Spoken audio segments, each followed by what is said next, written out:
Today's book review is entitled The Modern Survival Manual, Surviving the Economic Collapse by Fernando Aguirre, published in 2009 by Fernando Aguirre, the author. Fernando Aguirre is a self-published author who is also a father, a husband, and a survivor of the 2001 socio-economic collapse of Argentina. The author also supports a blog entitled www.furfowl.blogspot.com.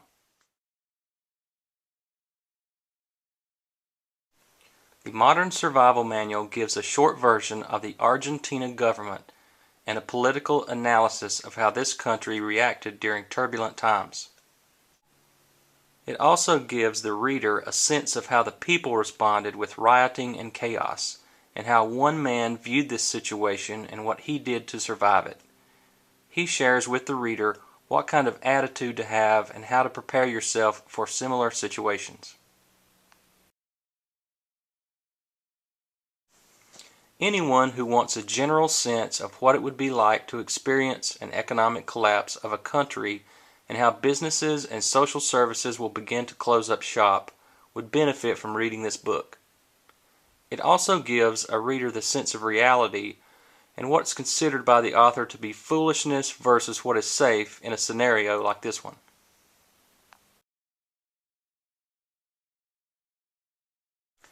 This book contains 6 chapters that cover 250 pages. The beginning pages have a dedication page to all of the author's family and friends, including you, the reader. There's also a legal statement that his book is for entertainment and education purposes only, and the author does not condone any illegal activities. After that, there is a contents page that covers main topics along with underlying subtopics. These main topics include the introduction, your shelter, your vehicle, your gear and supplies, your self-defense skills, your finances, networking, and the new world you live in. The introduction describes some information about the author, his family, and their history in Argentina. It also continues with information on what actually happened in Argentina, the collapse of their government, social economic collapse of money, jobs, healthcare, and so on. The introduction also includes what this book is about, why the author wrote it, how to use it, and why you should be reading it. The rest of the book contains the chapters with main and subtopics. The very back of the book contains an epilogue by the author wrapping up the book and discussing a little philosophy. There is no index in the very back of the book, but there are lined pages for note-taking.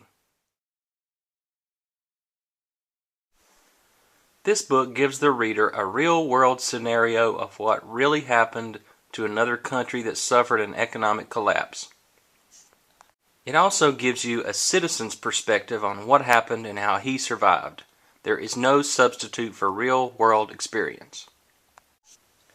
The author spends a lot of time in the book giving the reader a sense of reality. He does this by stating how to deal with fear, how not to make dumb mistakes, the art of verbal negotiations without firing any bullets, along with tons of lists throughout the book for almost any scenario you can imagine, including guns, first aid, food and water storage, body armor, home protection, etc. There are also some very unconventional or niche topics covered in this book that are must-haves when dealing with a situation such as the one written here.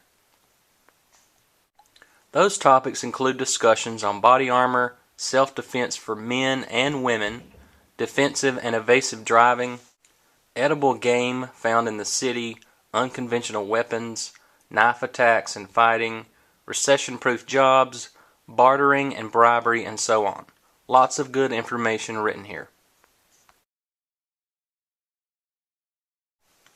Some of the printing inside the book is second-rate.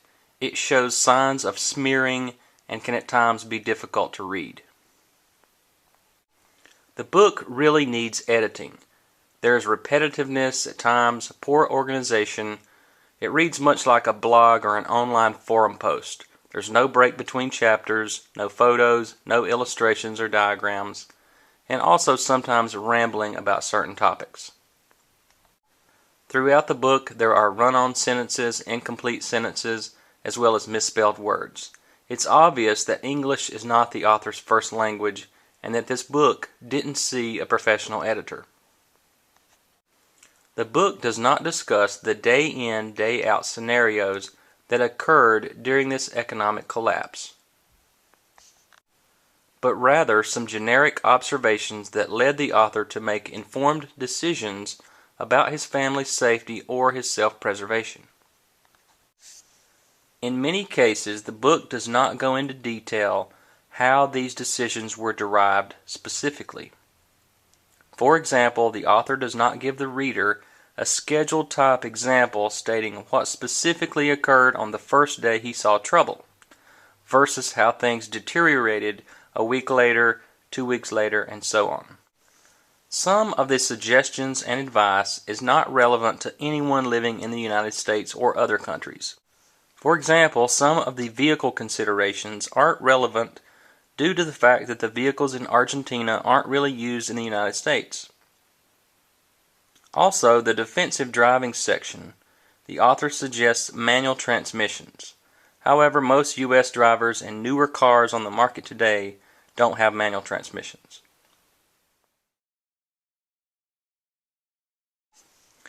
There is no substitute for reality. Experience in many cases is sometimes very costly. Being able to read about someone else's experience after such a devastating event is worth a tremendous amount of knowledge, and knowledge, as we know, is power. The author's goal of this book is to get you thinking, to change your attitude, make you more of a self-reliant person. This book is not about being a doomsayer, but about being a happier, safer, and more capable person who can handle any emergency. The author portrays himself as a regular guy with a family. He gives you not only his perspective, but that of his wife and children. Much like many of the readers that would have this book, the author is a common person with no tactical training or survival knowledge. He gives the readers the knowledge of a different viewpoint during a crisis and how to deal with it. How to Survive the End of the World as We Know It by James Wesley Rawls. Bug Out by Scott B. Williams. Visit the author's blog at the website shown. There is no cover price listed on this self-published book. It is, however, available in paperback format online and recently seen for $24.95. This is rather expensive for a book with no photos, illustrations, or diagrams. However, it does include some good information.